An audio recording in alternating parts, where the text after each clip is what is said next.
진주에서 일어난 일반 쓰레기와 음식물 쓰레기의 혼합 수거 논란.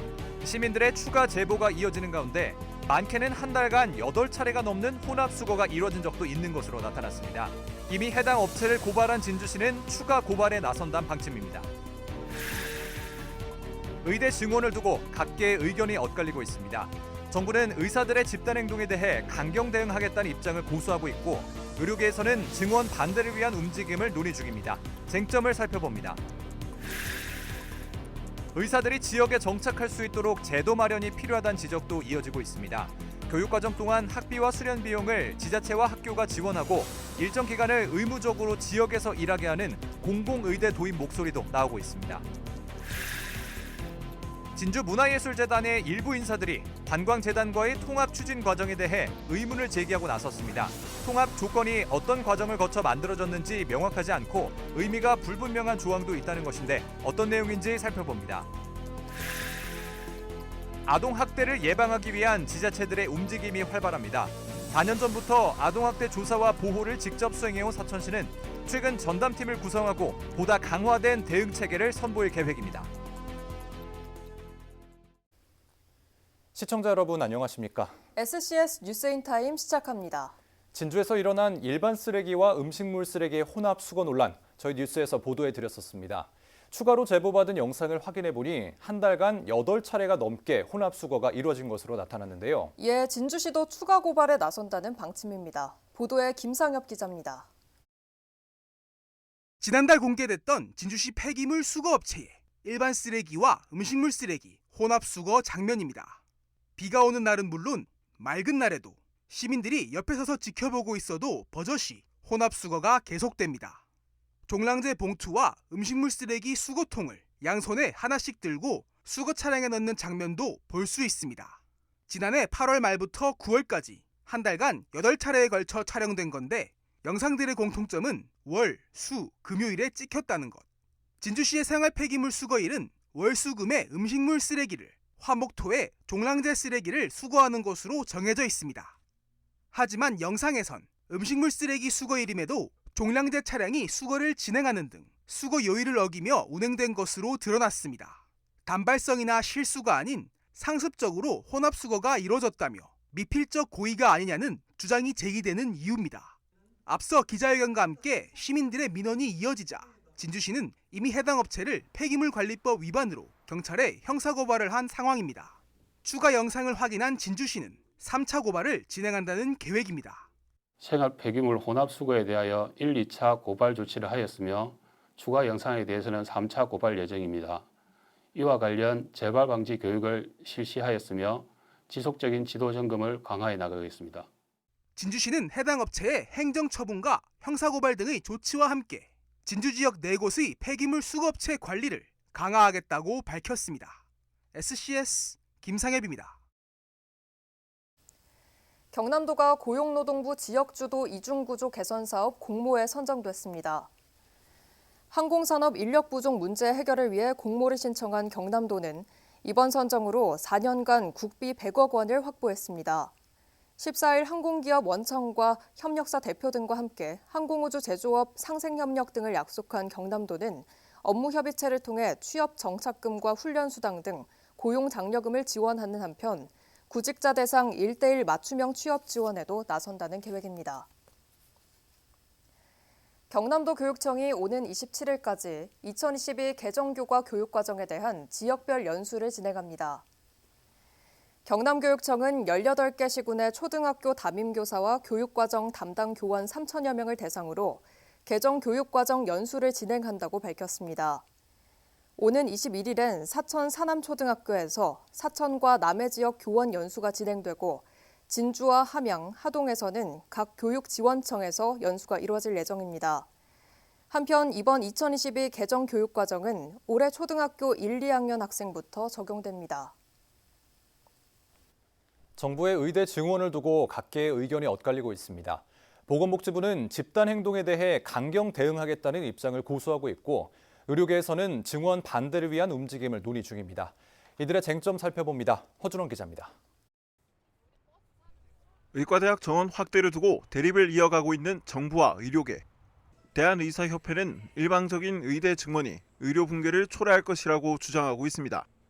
이들은 필수 의료 정상화가 필요하지만 의대 정원 확대 정책이 근본적인 대책은 아니라고 밝혔습니다. 또 정원을 확대하게 되면 의학 교육의 질적 저하는 물론 건보 재정에 큰 부담을 가져오게 될 것이라고 말했습니다. 보건복지부는 의협의 주장에 반박했습니다. 이번 증원이 이뤄져도 의료 인력의 부족분을 모두 해소할 수 없고 의사가 늘어나면 오히려 양질의 의료 서비스가 제때 제공돼 중증 질환 예방으로 의료비가 절감된다는 겁니다. 또 의사협회 회장 등 주요 직위를 역임한 일부 의사들이 투쟁을 부추기고 있다며 이를 멈춰달라고 요청했습니다. 묵묵히 환자 곁을 지키는 대다수의 의사들의 명예를 실추시키고 아직 배움의 과정에 있고 현장의 가장 열악한 조건에서 근무하고 있는 전공의에게 희생을 강요하거나 이들을 위험에 빠뜨릴 수 있는 행동을 멈춰주시기 바랍니다. 다만 의대 졸업생이 늘어난다고 해서 곧바로 지역 의료 인력 충원이 이뤄질지는 미지수입니다. 최근 10년 동안 영남권 의대의 졸업생은 모두 7,500명 정도. 이 가운데 2,700명이 넘는 인원이 영남권을 떠나 타 지역에서 인턴 수련을 했습니다. 36%의 의대 졸업생이 지역을 떠난 셈입니다. 수도권이 2%대의 이탈률을 보인 것과 비교하면 대조적인 수치입니다. 우려와 기대가 섞이며 의료개혁에 불씨가 된 의대 정원 확대 정책. 보건복지부는 우선 교육부 합의를 거친 뒤 늦어도 4월 전까지 각 의대별 증원 규모를 확정 짓겠다는 입장입니다. SCS 허준원입니다. 앞서 보신 것처럼 의대 정원 확대를 두고선 현장에서도 논란이 일고 있는데요. 다만 늘어나게 될 의대 졸업생들이 지역에 자리 잡도록 하기 위해선 그만한 유인책과 제도 마련은 반드시 필요하다는 지적입니다. 남경민 기자가 이어서 보도합니다. 의과대학 정원을 2,000명 더 늘리기로 결정한 정부. 의료 불균형 문제를 고심하던 경남도는 이번 의대 정원 확대가 지역 필수 의료를 살리는 마중물 역할을 할 것으로 보고 환영의 뜻을 밝혔습니다. 지역민들의 기대감도 크게 다르지 않은 모습입니다. 실제 경남도민 1,014명을 대상으로 한 여론조사에서 응답자의 88.5%는 의사 인력수 증가가 지역 의료 서비스에 긍정적인 영향을 줄 것이라고 답했습니다. 하지만 현장에서는 의대 정원을 늘리는 것만으론 지역 의료 여건이 개선된다고 보기는 어렵다는 입장입니다. 의사 수가 늘어나는 것이 지역의 의사들이 자리를 잡고 거주하며 의료 공백을 채울 것을 보장해 주진 않는다는 겁니다. 따라서 의료 인력의 지역 정주를 위한 환경 조성이 반드시 이뤄져야 한다고 입을 모았습니다. 높은 연봉을 지시하고 있는데 딱히 가도 지금 저희도 사람이기 때문에 다른 사람과 그래서 교류를 하고 의사소통을 하고 해야 되잖아요. 나름 그래도 문화생활도 할 수 있고 사람이 살 수 있는 환경을 그래도 젊은 사람들이 갈 수 있는 환경을 만들어줘야. 박한수 경남도지사 역시 최근 실국 본부장 회의에서 이 부분을 지적하며 지역의대 졸업생들이 지역에 남아있도록 하기 위한 정책 발굴이 필요한 시점이라고 강조하기도 했습니다.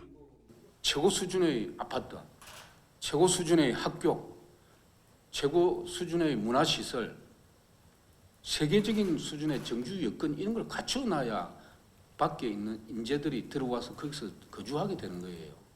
지역 정착을 유도하는 제도적 장치 마련이 뒤따라야 한다는 전문가들의 의견도 제시됐습니다.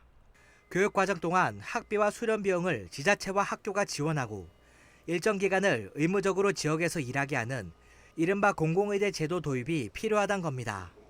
지역 출신의 의대생들에게 중심으로 해가지고 무상으로 하고 그 지역에 이렇게 의무적으로 한 5년이나 7년 이렇게 복무를 할 수 있게 하는 것, 혹은 다른 지역에서 가더라도 그렇게 마찬가지 제도로 세팅하는 것. 이번 의대 정원 확대를 통해 경상국립대 의대 정원을 150명에서 200명까지 확보하고 나아가 창원 지역 의과대학 설립을 추진한다는 경남도. 지역의대 졸업생들이 지역에서 머물도록 하기 위해선 정착을 이끌어낼 수 있는 정조 환경과 제도 마련이 함께 이루어져야 할 것으로 보입니다. SCS 남경민입니다. 남해에서 제244회 경남시군의회 의장협의회가 열렸습니다. 남해 엘린마리나 리조트에서 열린 이번 협의회에서는 지난 제243회 회의 결과와 안건 심의 보고가 이뤄졌습니다. 또 기후위기 대응에 관한 2024년도 국외연수 추진 계획서가 채택됐습니다. 계획서에 따르면 이번 국외연수는 각 시군의회 의장 18명과 수행인원 등이 참여하며 오는 4월 25일부터 8일 동안 캐나다에서 실시될 예정입니다. 한편 이날 회의에 앞서 의정봉사 대상과 표창 수여, 기념품 전달 행사 등이 진행됐습니다. 서울시의회 의원 23명이 진주 K기업가 정신센터를 찾아 K기업가 정신 교육을 받았습니다. 14일과 15일 이틀간 진행되는 이번 교육에서는 K기업가 정신의 뿌리와 1세대 창업주의 기업가 정신 강의, 승산마을 문화탐방, 진주성 관람 등이 진행됩니다. 진주시는 지난 2022년 3월 K기업가 정신센터 개소 이후 현재까지 중소벤처기업 CEO 등 4,700여 명과 학생 2,000여 명이 교육을 받았다고 밝혔습니다. 진주시가 제9회 진주시 도시 공공디자인 작품 공모전을 개최합니다. 이번 공모전은 밤의 진주, 색과 빛으로 물들다라는 주제로 공공공간과 공공시설물, 공공미술 등 3개 분야에서 모집합니다. 접수된 작품 중 총 17점을 선정해 시상할 계획이며 총 시상금은 2천만 원입니다. 진주시는 이번 공모전을 통해 발굴한 아이디어 작품들을 시의 경관과 공간 정책에 활용할 예정이라고 밝혔습니다. 진주시가 대한역도연맹이 주관한 2023년도 우수선수 단체 유공자 시상식에서 감사패와 공로패 등을 받았습니다. 대한역도연맹은 14일 2023 진주 아시아 역도선수권 대회 개최 유공 분야에서 조규일 시장에게 감사패를 전달하고 조직위 조준규 사무처장, 백인구 부위원장, 진주시 역도연맹 강현욱 회장, 전효영 전무이사에게 각각 공로패를 전달했습니다. 또 진주중학교는 우수단체상과 지도상을 수상했습니다. 한편 지난해 5월 진주시의 첫 국제체육대회로 열린 2023 아시아 역도선수권 대회는 역대 최대 규모로 눈길을 모은 바 있습니다.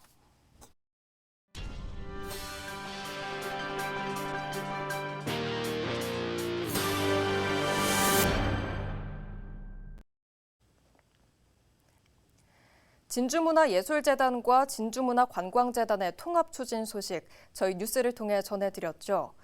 그런데 진주문화예술재단의 일부 인사들이 통합 추진 조건과 과정에 대해 의문을 제기하고 나섰습니다. 어떤 내용들인지 하준 기자가 살펴봤습니다. 진주문화예술재단과 진주문화관광재단의 통합안이 의결된 건 지난 5일. 의결권을 가진 13명의 이사 중 11명이 통합에 찬성한 것으로 알려졌습니다. 당시 진주문화예술재단 측은 재단의 재정적 어려움을 해소하고 남강 유등축제의 내실을 다지기 위해 내린 결정이었다고 밝혔습니다. 그런데 최근 이사회에 참석했던 예술재단의 일부 인사들이 이번 통합 추진과 관련해 몇 가지 의문을 제기했습니다.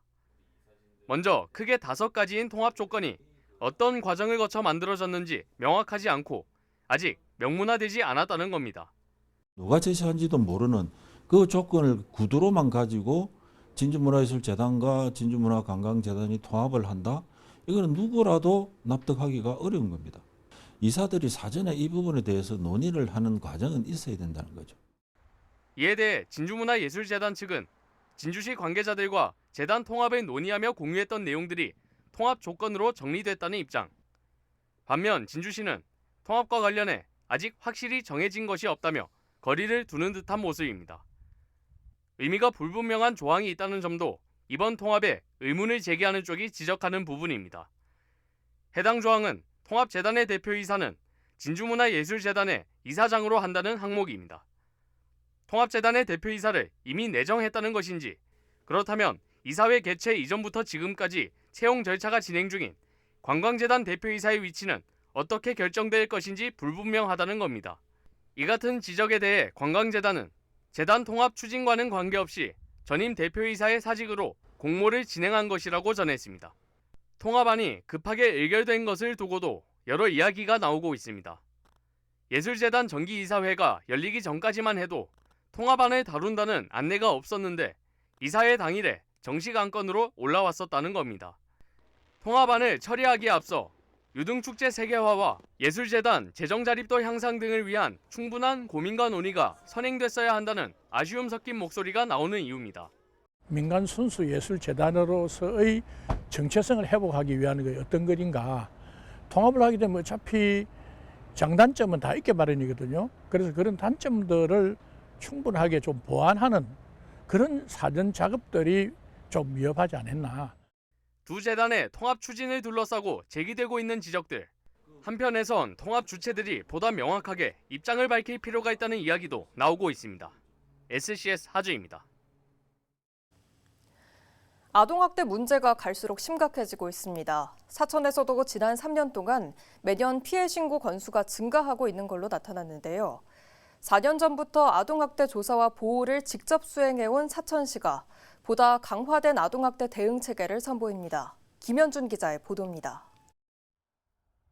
지난해 초 사천의 한 어린이집에서 아동학대 정황이 포착됐습니다. 아이 몸에서 상처가 지속적으로 발견되자 이를 이상하게 여긴 학부모가 CCTV를 확인했는데 교사가 아이의 귀를 잡아당기는 등 아동학대가 의심되는 장면들이 담겨 있었고 학부모가 곧바로 경찰에 신고했습니다. 아동학대 대응체계 공공화 사업의 일환으로 지난 2020년부터 민간에서 수행하던 아동학대 조사와 아동보호를 직접 담당해온 사천시. 아동학대 대응 주체가 민간에서 지자체로 넘어왔지만 지난 3년 동안 사천시에 매년 100건 이상의 아동학대 신고가 접수되고 심지어 해마다 10%씩 증가하는 등 위험은 여전합니다. 이에 사천시가 아동보호체계 강화에 나섰습니다. 서부 경남 중에서 이제 진주를 제외하고 저희 사천시가 아동 학대 발생 비율이 70% 정도 됩니다. 예방이 중요하다고 판단되어서 적극적으로 나서게 되었습니다. 지난해 전문 인력과 공무원으로 이뤄진 아동보호팀을 구성하고 아동학대 신고에 24시간 즉각 대응하기로 했습니다. 올해는 응급실이 있는 병원 3곳과 아동 전문병원 1곳을 아동학대 전담 의료기관인 새싹 지킴이 병원으로 지정해 운영합니다. 사천읍의 한 새싹 지킴이 병원입니다. 이곳에서는 보호가 필요한 아동에 대한 검진과 상담, 치료가 진행됩니다. 필요한 경우 학대 신고를 하거나 경찰에 의학적 자문을 제공하기도 합니다. 아동학대 가해자의 80% 정도가 부모인 만큼 기관과 연계해 올바른 양육법에 대한 교육도 이어나갑니다. 경남 서부아동보호전문기관이 올해 사천으로 이전하면 프로그램 운영에 속도를 더하겠다는 계획입니다. 한편 전담팀이 있더라도 강제 수사권이 없는 만큼 경찰 등 대응 기관들과의 협업 체계는 보다 강화돼야 한다는 지적도 나옵니다. SCS 김현준입니다. 국민의힘 조상규 사천 남해하동 국회의원 예비후보가 남해안에 지속가능한 생태계를 조성해 대한민국 번성 동력으로 만들겠다고 밝혔습니다. 조상규 예비후보는 14일 사천시청 브리핑룸에서 기자회견을 열고 지역발전 비전과 공약을 발표했습니다. 조 예비후보는 공항, 도로 등 인프라 확충과 첨단 클러스터 조성 등을 통해 수도권과 지역 간 연결을 강화하는 순환 구조로 만들겠다고 말했습니다. 이와 함께 지역 특화 콘텐츠를 만들 수 있는 창조 구조와 다양한 계층의 주민이 소통하는 구조를 만들겠다고 덧붙였습니다. 의전을 비롯한 특권을 과감히 포기하는 등 지역에서 볼 수 없던 정치인이 되겠다고 강조했습니다. 함양군이 농특산물 공동상표 더 함양 사용 신청을 오는 3월 13일까지 받습니다. 신청 대상은 함양에 주소를 두고 생산시설을 갖추고 있는 농업인 단체 또는 농업인으로 서류를 갖춰 읍면사무소에 신청하면 됩니다. 올해부턴 새롭게 바뀌는 공동상표 더 함양과 친환경 포장박스 등이 적용되며 더 함양 승인 생산자는 포장박스 지원사업 대상자 자격과 로컬푸드 판매장 입점 우선권 부여 등 혜택이 주어집니다. 문화체육관광부가 3월 여행 가는 달 캠페인을 추진합니다. 문체부는 오는 29일부터 3월 한 달간 김포에서 사천공항 노선에 사용할 수 있는 15,000원 할인 쿠폰을 발행한다고 밝혔습니다. 또 화동군 등 21개 인구 감소 지역 관광지에는 참가비 3만 원에 교통과 식사, 관광지 입장비를 지원하는 기차 여행 프로모션을 진행합니다. 자세한 사항은 문체부 여행 가는 달 홈페이지에서 확인할 수 있습니다. 진주소방서가 겨울철 전기 화재 예방을 위해 소화 패치, 일명 붙이는 소화기를 보급합니다. 진주소방서는 화재 시 피난이 어려운 중증 장애인 가구 400세대에 자동 소화 패치를 설치했다고 밝혔습니다.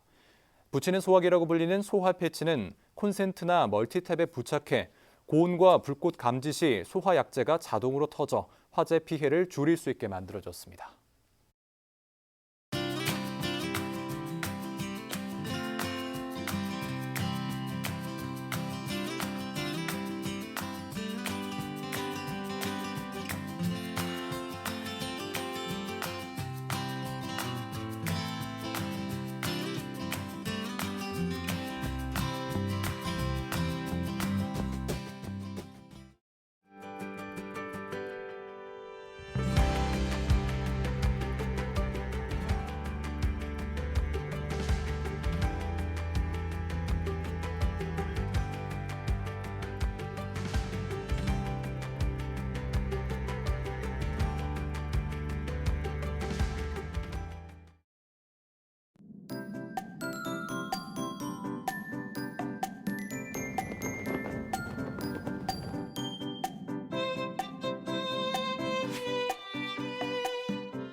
키워드로 보는 생활 날씨입니다.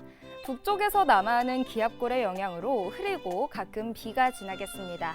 외출하실 땐 우산 필요하겠고요. 비가 오는 곳에서는 가시거리가 짧아지고 도로가 매우 미끄럽겠으니 교통안전에 유의하시기 바랍니다. 또 우리 지역 다음 주 월요일에 다시 비 소식 들어 있습니다. 세차 효과가 오래 가진 않을 테니 당분간 세차는 미루시는 게 좋겠습니다. 이어서 자세한 지역별 날씨 살펴보겠습니다. 서부 경남 지역 곳에 따라 비가 내리지만 날은 봄처럼 포근하겠는데요. 아침 최저 기온은 남해 8도, 하동 9도로 출발해 한낮에는 12도에서 16도 분포 보이겠습니다. 전국 날씨입니다. 대부분 지역에 종일 비가 찾아오겠습니다. 아침 최저 기온은 서울 7도, 광주 10도로 출발하겠고 부산의 최고 한낮 기온은 16도 예상됩니다. 남해 동부 앞바다도 종일 비가 오겠습니다. 오전까지는 물결이 비교적 잔잔하겠고 바람은 약간 강하게 불겠는데요. 오후부터는 물결과 바람 모두 점차 강해질 전망입니다. 시설물 관리와 안전사고에 각별히 주의하셔야겠습니다. 이어서 삼천포 기준 조석표 살펴보겠습니다. 물때는 열새물, 만조 시각은 낮 12시 41분, 간조 시각은 저녁 6시 53분 예상됩니다. 사천공항 날씨 정보입니다. 목요일 오전 9시 기준 방무가 끼겠는데요. 우리 지역에서 서울 김포로 가는 첫 번째 항공편은 오전 10시 55분 예정돼 있습니다. 자세한 내용은 사천공항 홈페이지에서 확인하시기 바랍니다. 이어서 삼천포역의 운항 정보입니다. 목요일 삼천포에서 제주도로 가는 배는 밤 11시 30분에 출발하겠습니다. 주간 날씨입니다. 비구름 뒤로 찬 공기가 밀려오면서 다시 기온이 떨어지겠습니다. 금요일과 토요일에는 영하권 아침 추위가 찾아오겠는데요. 하늘은 대체로 맑다가 다음 주 월요일부터는 다시 비 소식이 시작되겠습니다. 지금까지 기상정보였습니다. 저희가 준비한 소식은 여기까지입니다. 시청해주신 여러분 고맙습니다.